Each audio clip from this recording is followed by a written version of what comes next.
Minsan may mga pagkakataon na parang nagmamadali tayo. Masyado tayong atat na gawin ang isang bagay. To the point na dahil sa sobrang pagmamadali natin, ay nakaligtaan na nating daanan ang isang importanteng bagay.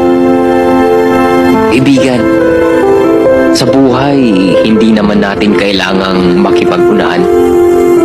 Hindi naman natin kailangang makipagsiksikan at makipagkompetisyon sa iba. Dahil ang buhay ay hindi naman karera. Karamihan kasi sa atin, gusto palagi silang nauuna. Natatakot na malamangan. Masyadong nagmamadali. Kaya at the end of the day, silang nagmamadali. Sila ang pagod. Nai-stress o pagod na pagod ka na ba? Gusto ko lang ipaalala sa'yo na kahit gaano ka ka-stress ngayon, wag na wag kang sumuko sa mga pangarap mo. Kailangan mong tandaan parati na magtiwala ka sa progress na nangyayari sa buhay mo. Kahit alam ko na minsan sobrang hirap at sobrang nakakapagod na din talaga. Magtiwala ka sa kakayahan mo. Ang dami mo nang nalagpasan na mga malalaking problema dati.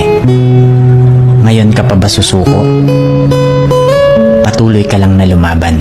Ang pakiramdam mo ngayon na nahuhuli ka na sa buhay, siguro dahil nakikita mo yung mga kakilala mo o yung mga kaibigan mo pakonti-konti may na-achieve na sila. Parati mong tandaan na lahat tayo ay may kanya-kanyang timeline sa buhay. Hindi ka nahuhuli at hindi ka rin naman nauuna. Kung nasaan ka man ngayon sa buhay mo, yan ang lesson at experience na kailangan mong pagdaanan ngayon. Lahat tayo ay may sariling kwento sa buhay na makaka-inspire ng ibang tao. Sarili mong kwento yan. Kaya make sure na sulitin mo ang bawat moment at gawin mong fulfilling ang kwento mo kahit anong mangyari. Paano kung may time machine talaga? Babalik ka ba sa nakaraan para itama yung mga mali mo? Siguro ako hindi na.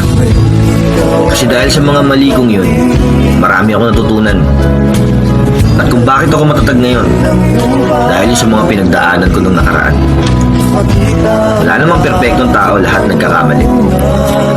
Ang mahalaga ay bumabangon tayo muli sa bawat pagkadapa natin. Mahalin mo na lang kung ano ka ngayon at kung anong meron ka. Dahil kung patuloy tayong kakapit sa nakaraan, baka yung mga bagay na meron ka ngayon, eh hindi mo na mapahalagahan. Kumusta? Muntik mo ng sukuan, no? Pero, tingnan mo, heto ka pa rin. Nagpapatuloy, sumusubok at ibinubuhos ang lahat ng kaya mo. Alam mo, bilib ako sa'yo. Kasi kahit sa mga panahong ubos ka na, kinukumbinsi mo pa rin ang sarili mo na tapusin ang nasimulan mo. Malay mo, bukas makalawa, ibigay na rin ng Diyos ang pagpapalang inaasam-asam mo. Basta tiwala ka lang sa kanyang plano at tandaang may mga naniniwalang kakayanin mo. Konti pa, konti na lang.